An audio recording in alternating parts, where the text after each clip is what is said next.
Today's guest is here to invite us to take an amazing journey that will re-energize story time for you and your whole family. Get ready to meet Anthony D'Ambrosio, a storytime revolutionary speaks.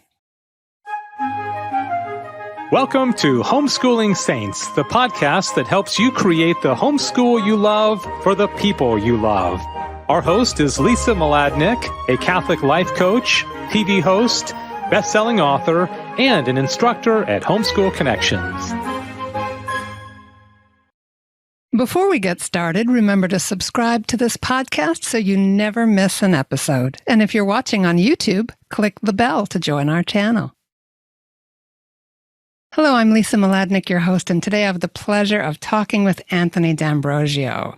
We're going to be unpacking a Storytime Revolutionary and his thoughts on books and reading with our kids. We're going to have so much fun. Anthony D'Ambrosio is a storyteller who has spent the last 5 years studying how movements can be ignited by simple stories.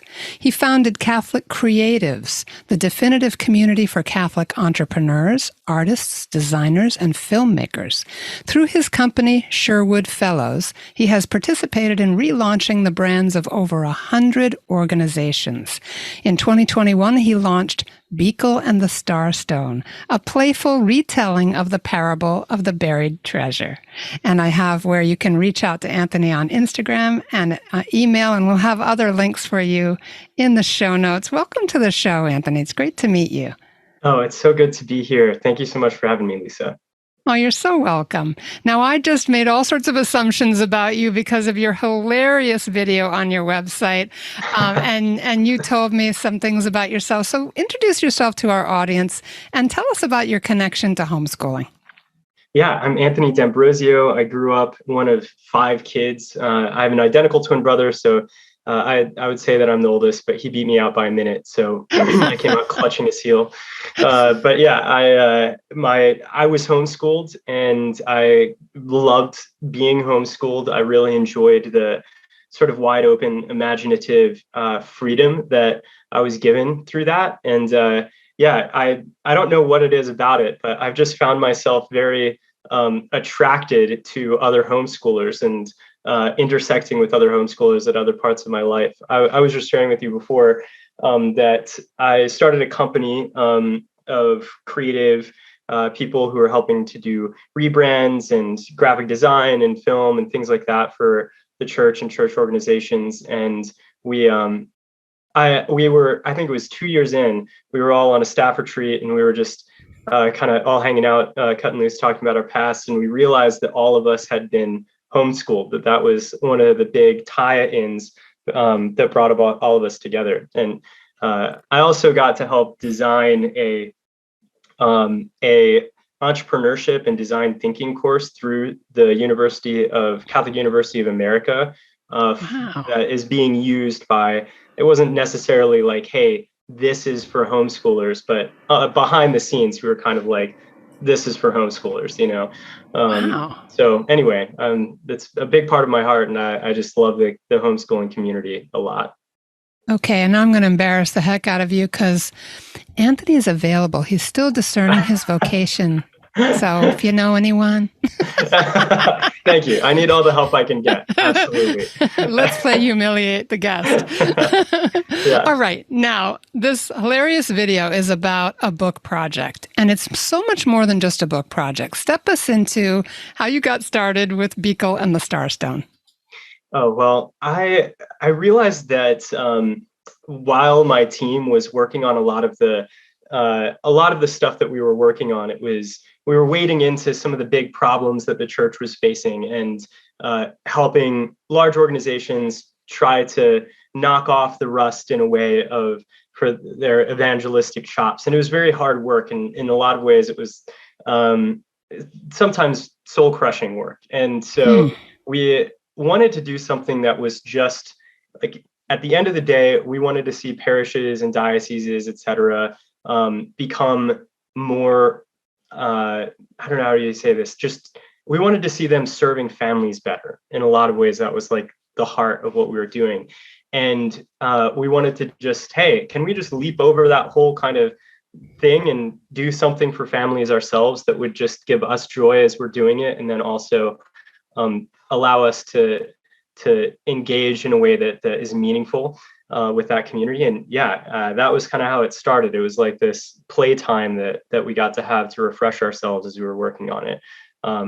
The story was something that I had already written and had already sort of been thinking on for a long time. It had been something that we read like as a family. It became part of like the family lore, and every once in a while somebody would be like, let's read 𝐵𝐸𝐾 together. And so we knew that it was working for adults at least, and we decided that we would actually try and launch it for children, but to do so in a way that was really different than how other children's books kind of approach the process. So my brain is popcorning like crazy because you said a couple things that I think are really important. And that is, you see a need in diocese, but instead of just sitting around and complaining, you start pioneering. You start exploring creatively. What is a way to serve this community? And it doesn't immediately become a thing or engage with a diocese. It's kind of something that has attracted its own kind of natural peripheral audience and get some affirmation. And then take us into where you go next with it. Like, what were the steps to you bringing it out and actually marketing, and who's involved, and what happened next? So the pandemic basically was the stimulant, because before that we had our company was growing, and all of us were doing everything that we possibly could to just kind of hold on to getting all the work done that we had in front of us. That was, helping people do big capital campaigns, or to relaunch brands, or to relaunch ways that they were approaching their community cultures. And so everything slowed down a lot during the pandemic. And during that kind of time where there was a lot less like noise, I think we could see what we really wanted to do the most. And that allowed for this opportunity to kind of double down on what we really felt like called to do. And so, I think I had this story written, and I started to do like beta reads with different homeschool family communities, and just like invite them together, and we would all kind of act it out like it was a script. And we would draw things for the kids while they were there and things. And it just was really, really fun. These sort of parties that ended up making 𝐵𝐸𝐾 what it was. And going through a process of doing that, like generally entrepreneurs, they do user studies in case, empathy interviews and things like that. I don't think authors generally do that. So that was already us sort of taking a different approach to the process of publishing a book, and it led us to having way more creative, I guess, ideas to add to the book to make it more interactive, or to like understand as you're reading it as a parent, how are these, how are each of these things going to be felt or perceived by the kids? What are they responding to? What are they not responding to? When are they getting bored? And it allowed us to like just make it really, really special and excellent. Wow, you took it and gave it life. You brought it kind of off the page and into the family, which is really interesting to me. Obviously, they're your target audience, but still the family is such a place, especially you and your team coming from homeschool backgrounds, where you have that freedom and that creative kind of spontaneity. It makes me think many years ago, I met Oscar Lowenstein. This is all very long time ago, like over 40 years, who was at the time the director of the Royal Court Theatre in London. And when they were struggling with a new play, he would just get everybody up on their feet.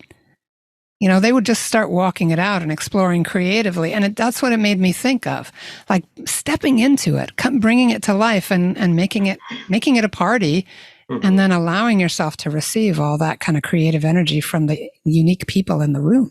Yeah, that's right. That's exactly right. Wow, that's pretty cool. Now, this became a Kickstarter campaign. So just tell us about that. And is the campaign still going on, and can people jump in with you? Yeah, so the campaign is done. We were fully funded multiple times over, which is really great. But yeah, so once the sort of creative pieces of the book were done, the illustrations, the editing was all complete. We needed a significant amount of money just to buy the books, to get them printed. And so that's what we were doing with the Kickstarter.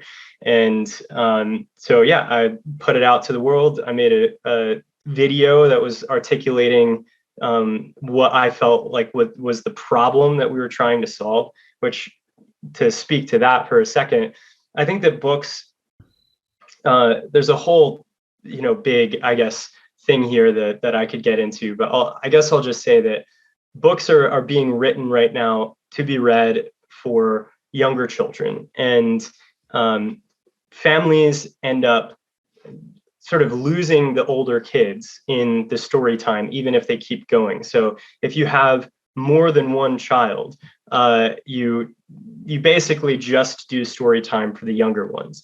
And I think that is a really huge missed opportunity. Personally, coming from a big family, it's like that time is the time when the whole family can be together and really enjoy a moment of intimacy and of respite. My family would do night prayer together for a while when I was very young, as a part of story time. And it was just a really beautiful thing, one of my fondest memories from my childhood. But as the older kids started to get older, we just pieced out of that whole kind of ritual, because it wasn't like, it wasn't we weren't interested in the books that my parents were reading to the younger kids. And I think that that basically is the problem that I was trying to solve. Like, how can we make a book that would be really interesting to the older kids and even to the adults, but that would be able to really reach in and grab the attention spans of the younger children as well, so that families who have a large age spread between the youngest and the oldest can still maintain that like bedtime ritual with everybody in the same place.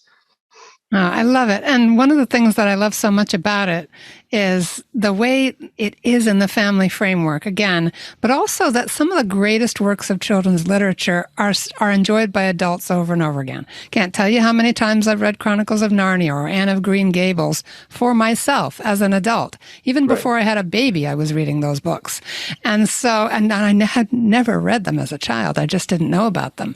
And so really good children's literature, like you started with adults telling you, this is good, let's read it again. Or people that were certainly beyond the kid range.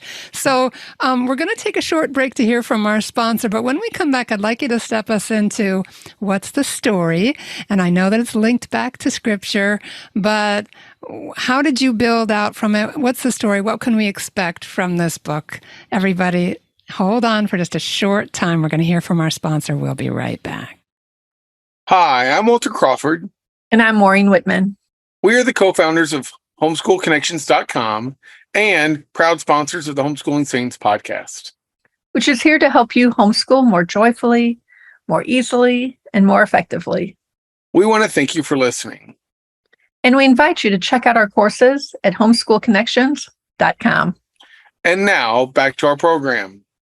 All right, we're back with Anthony D'Ambrosio, and we're having so much fun. He has written Beagle and the Starstone, and I want to hear now, we've been talking about its origins and his background with homeschooling and testing it within families. So interesting.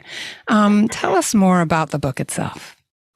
Yeah, so I think the reason why I really loved that parable, the parable of the buried treasure, is because I grew up Catholic. I'm sure as many people here did. And we have a sort of a joke about like Catholic guilt. It's a well-known factor that this is a part of our culture, and that we tend to motivate a lot with that. But kids just, I think they are most motivated by mystery and excitement and potential opportunities for joy and even pranks. And so this story that I think that Jesus tells is like one of the most childlike and appealing to children kind of stories about what Christianity really is about. It's like, hey, you get to pull one over on the world. That's the whole kind of like vibe of this story. A man finds a treasure in a field that doesn't belong to him, which already it's like a kid's interested in that. Like, hey, they found a treasure, right? Exactly. And so he just finds this treasure, And then he buries the treasure because he doesn't want to steal it. He wants to be a moral, upstanding human being, but he buries it and hides it, and then goes and sells everything that he has because he knows that what he's going to get if he gets this field is worth more than everything that he has. And that is the vision of sacrifice that I think it's the merriment of Christianity. It's this way of being above the world and participate in it. And I think that for me, when I really started to dig into that story and kind of let it sink into me, it really undid a lot of the sort of more guilt-oriented ways that I was thinking about how do I be better, and how can I sacrifice the most for the gospel. It was like, I'm getting a treasure. Like that's what this whole walk is about. And so when I wrote it, I just wanted to really pull out that joyful, playful kind of that feeling that I was getting when I was reading it, and then to present this story in an environment that children just would take to and really love. And there's no environment that's more enjoyable, I think, than a secret island that no one has discovered with talking animals. So that's the beginning. That's the inception point, at least. Oh boy, I'm intrigued. Now I've looked at your website, so I can see that the illustrations are extremely lush. They're very beautiful, and there's definitely a comic kind of strength to them. But they're also just plain beautiful, and I think that's really important to a lot of us homeschoolers. Tell us also about some of the additional resources that help parents to create an atmosphere and to have story time in a way that's, that taps into that sense of mystery, excitement, and adventure. Right. Yeah. So I think whenever a storyteller, who's a proficient storyteller, sits down to tell a story, there's sort of an intro that they use to make sure that everyone their attention is there before they start. Things like that are almost like things that happen in plays where there's a narrator that comes out and kind of speaks to the audience. So whenever I was thinking about the best story times or the best storytellers that I had, I was like, that needs to be a part of the book. That needs to be written in so that what would be intuitive for some of the best people, but not intuitive for like somebody who's a tired mom at the end of the day, just trying to like get the kids to bed. So they don't have to do any extra creativity to really think about like, how can they make this super special and engaging? And so each chapter has an intro that does that kind of work, that's really interactive and that, requires the kids to pay attention in a way by the way that it's written. So in the beginning, there's this, everybody raise your right hands and repeat after me. There's this like Pledge of the Explorer, which I think is like really adorable. It's one of my favorite parts of the book. Other parts that we think are really interesting, on the back, there's a QR code that parents can use to download coloring book, like coloring pages, so that the younger ones and more tactile ones can be drawing while they're listening. And also it can take you to a Spotify playlist of jungle sounds and jungle noises, so that when you're reading, you have this backdrop of jungle noises that goes with the story. These small details just like light up the imaginations of kids and really make story time especially like meaningful to them. Yeah, I was looking at some of the little video testimonials of people who have, read your book to their kids. And one of the moms was basically saying, they're running around the house playing 𝐸𝐸𝐽. Yeah. And I feel like that can happen when a story is well told. It ignites their imagination. And when they're listening to a story well told, they're in it. Mm-hmm. They're not just listening, they're living it in their heads. And so naturally it becomes part of their play. Right. Yeah. Yes. And that's definitely the greatest compliment that I can get, is when kids are actually like pretending to be the characters, or their imaginations are kind of running off with the story themselves, and they're like adding new dimensions to it. My little nephew, Shelly, he's 2.5 years old, and for some reason, he's just obsessed with the book. He has his parent read it to him every night during potty training time.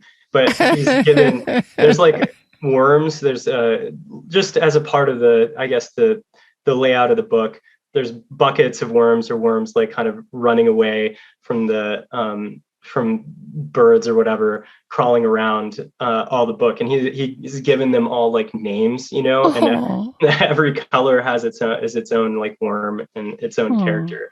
It's just like really funny things like that. So. Oh, I love it. I love it. It's so inventive and free.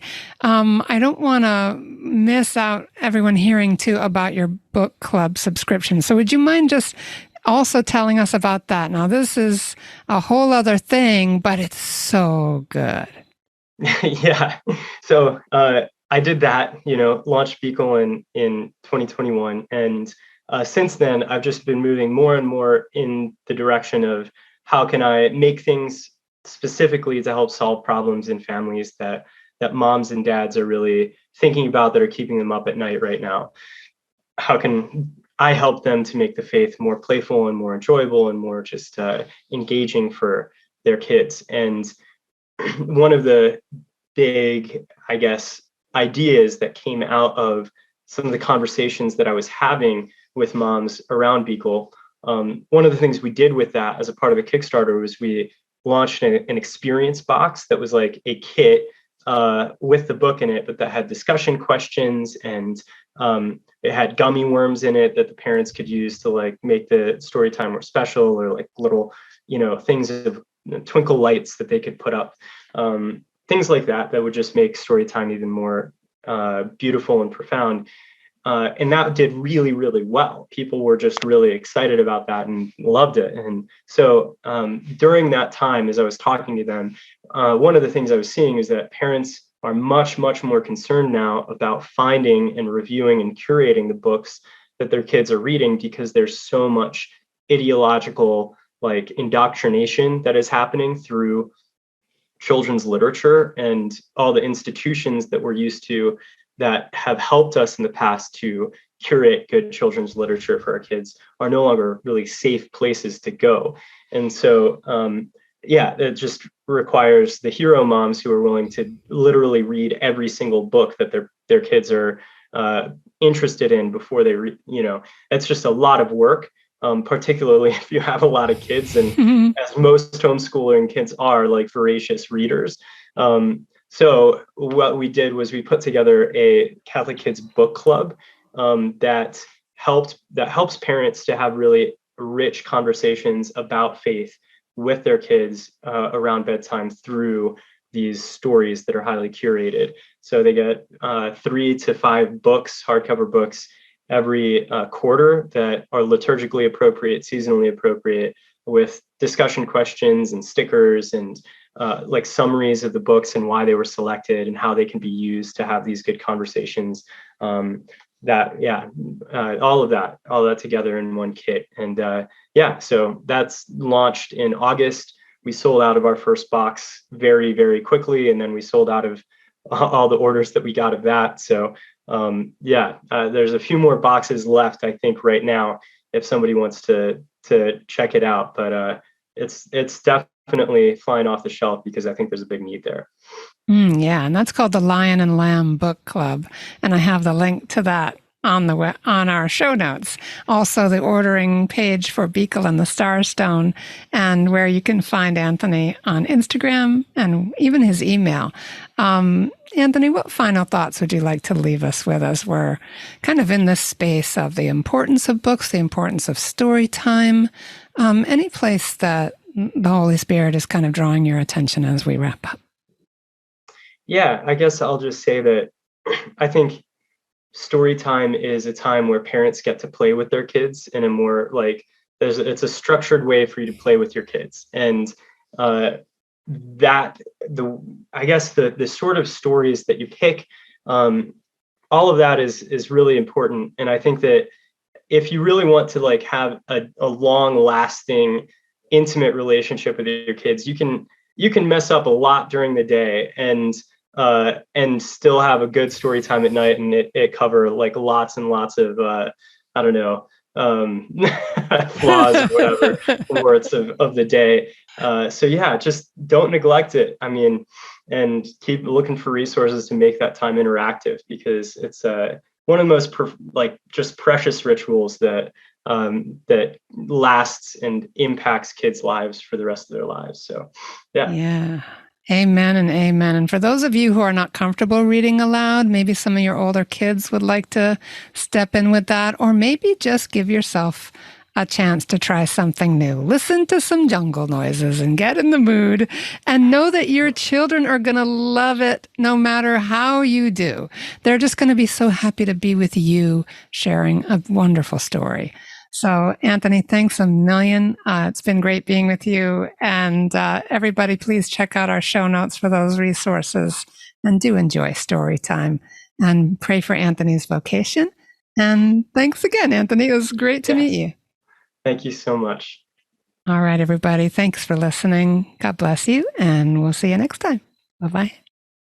And that's our show for today. Our program is sponsored by homeschoolconnections.com. Be sure to subscribe to Homeschooling Saints and leave us an honest review.